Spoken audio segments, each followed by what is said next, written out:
story that you need to hear tonight is about what kind of oversight the government has been maintaining over this industry for years. A piece of safety equipment could have been in place on this well, but it wasn't. And critics say it could have prevented the disaster. Now, we can't say that for sure, but we do have questions about why it wasn't in place. Was it because of how cozy government watchdogs have in some cases been with this industry? Ed Lavandera tonight is keeping them honest.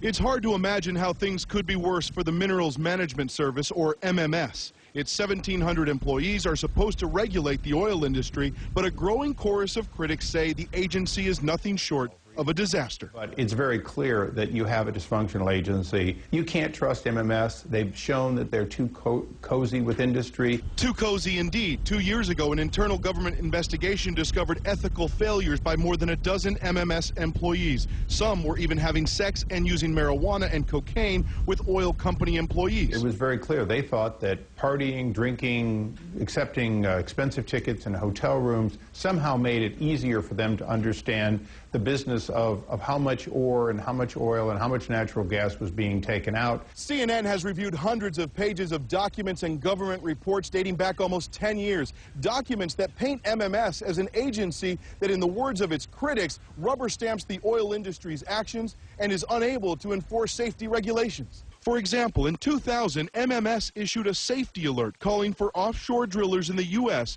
to have an additional backup system called an acoustic switch that could prevent oil blowouts like the one now in the Gulf. They went so far as to call it a, quote, essential component.